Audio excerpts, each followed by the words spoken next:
I have taken hundreds of students who have gone on to pass their driving test, and I'm going to share with you today exactly what works for them. Let's go.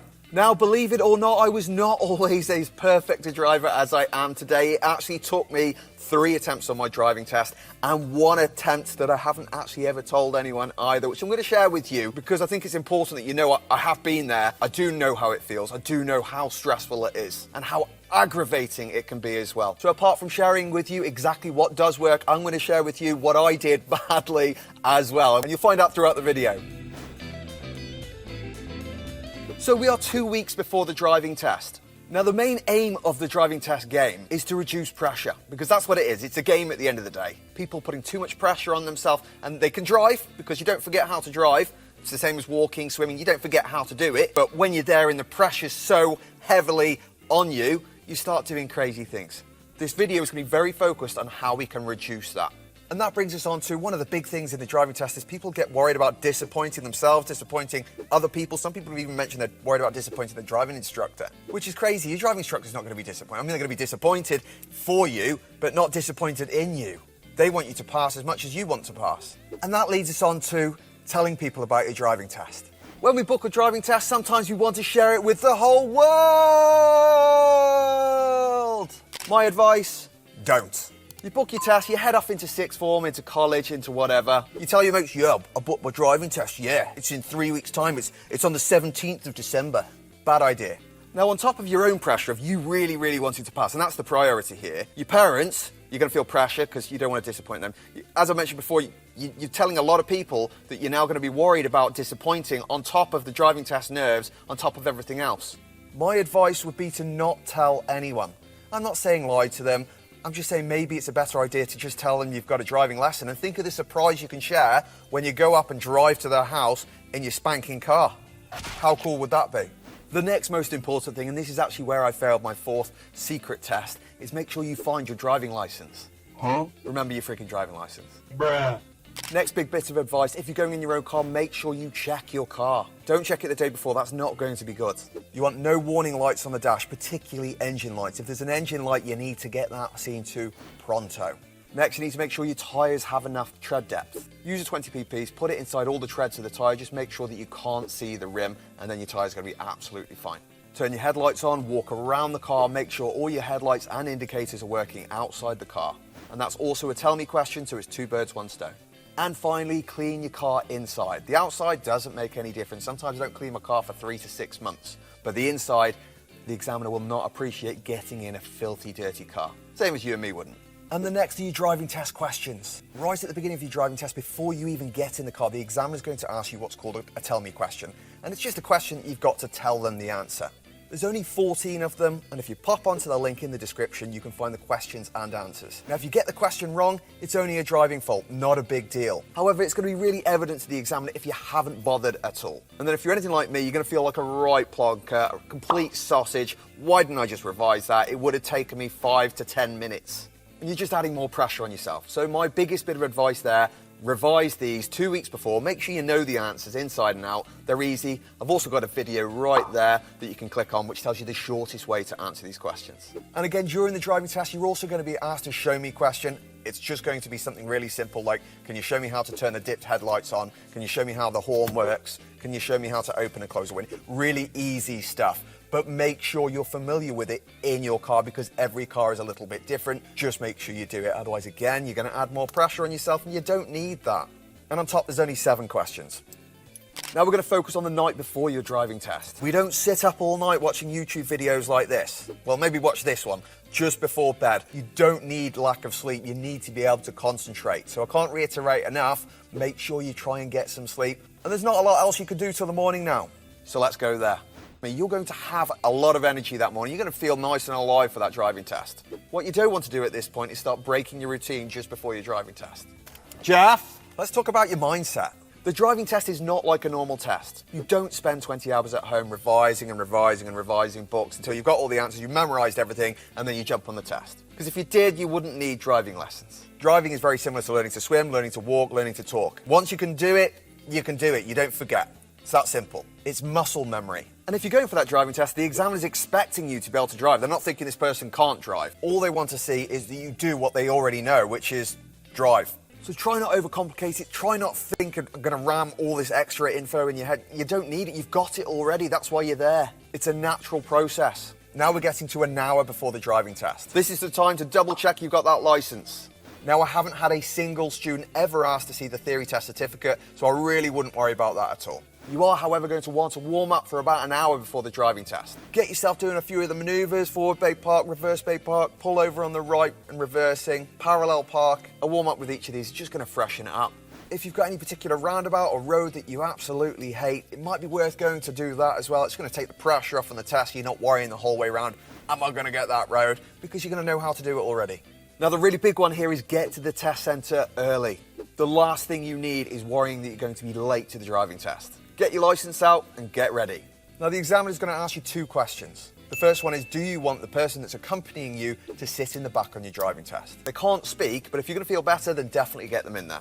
The second question, the examiner's going to ask you if you want them to listen to the feedback. Always say yes. There should never be a no to this answer ever, because you're not going to hear a great deal other than pass or not pass. Someone needs to listen to what happened. Now we're on our driving test. What are we going to do? I'll tell you what we're going to do. We're going to stay real calm. How are we going to do that? Well, this is how David Beckham and Orlando Bloom is supposed to do it. And it's simply a breathing technique. And you take a deep breath in through the nose. And then you breathe slowly out your mouth. And you repeat this as many times as you need to. You can do it with other people in the car. It doesn't matter, you can do it quietly. I've got a big mic here. The important part of this is that you breathe out your mouth for longer than you breathe in. This is going to calm your body down, which is then going to let you calm your mind down. You cannot ever calm the mind down while the body's in fight or flight. And you'll know that because you'll have the shakes, you'll have a bad tummy, you'll get the sweats, anything like that, you are in serious fight or flight mode. And you do not want that for your driving test. So practice the breathing. Calm the body equals calm the mind. Now on your driving test, you can ask the examiner anything you like. Now we're on the driving test. You're sitting there with the examiner.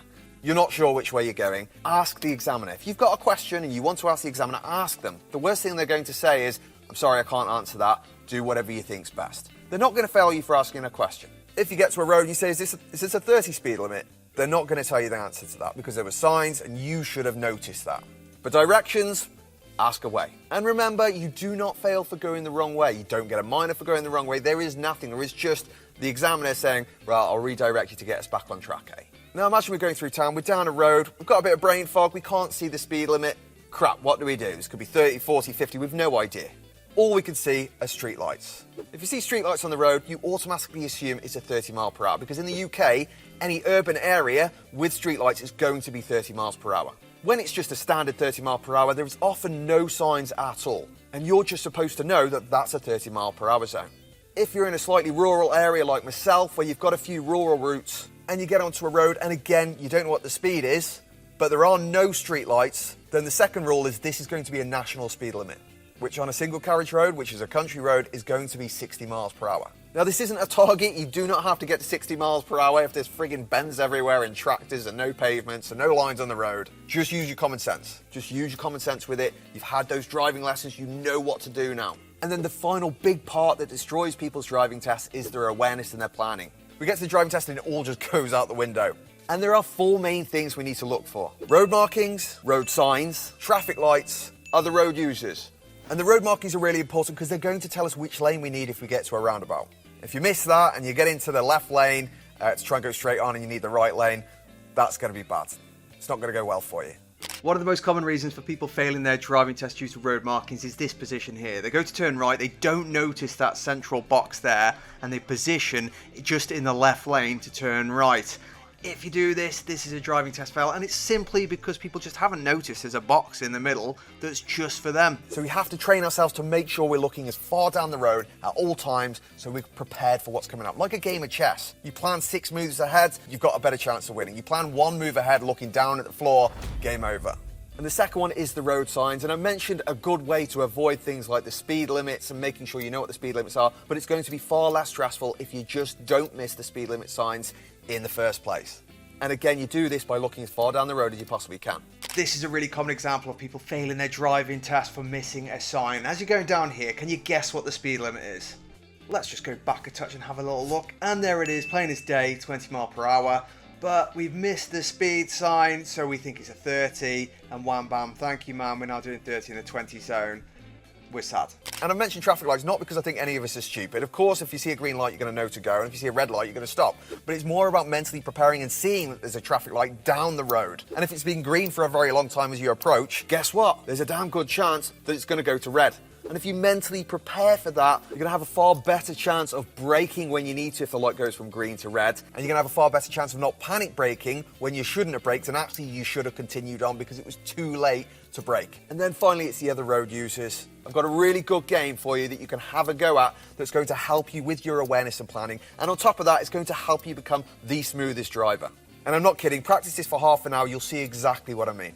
And it's called the no stopping game. And it just means when we're driving, we're aiming to never have to stop the car. You can go 10 miles an hour, 5 miles an hour, 2 miles an hour, 1 mile per hour, 0.1 mile per hour, whatever you need to do, but we're aiming to not stop the car at all. Now, in order to play this game well, you have to look as far down the road as you can because you're going to need to see that red light much earlier than you would normally. Because if you don't want to stop the car, you're going to have to brake much earlier than you would normally. And the same with roundabouts. You're going to want to brake earlier and slow down before the roundabout, reducing your chances of having to come to a full stop. And then the final one that for some reason people end up forgetting on their driving test, even though they've done it a million times with their driving instructor, is the blind spots. Anytime we're in a high-risk situation of something going past us, such as pulled over on the side of the road, such as an emergency stop, such as any maneuver at all, and changing lanes, we have to check our blind spots. The examiner's going to ask you to pull over at least 3 times on your driving test. All we have to do is check our central left mirror, pop that signal on, ideally use a mark to pull up next to the curb. You could be within a drain's width, so that's plenty of room without hitting it. Pop it in neutral, turn your signal off, quick look around. Most importantly, this blind spot, yes, it's clear to go. And off I go. And no, I didn't signal because there's nothing coming behind me, so it would be completely pointless. So you wouldn't be marked down for not signaling if there's no one to signal for. But if you're not sure, just signal. My biggest bit of advice with this would be to practice those things before the driving test, in that hour before the test. Practice pulling over a couple of times, particularly on busier roads, because these are the ones that are most likely to affect you. Make sure you're warming up, checking those blind spots the hour before your test. And then it's going to be more familiar with you when your examiner asks you to pull over 3 times at least on the driving test. Now, if you're being naughty and this isn't your last video and you want to see a bit more of this mug with some driving test tips just before your driving test, watch this video here. You will not be disappointed. I'll see you there. T-shirt, QWERTY, Josh, TDI in the link. Good luck. Let me know how it goes. Boom.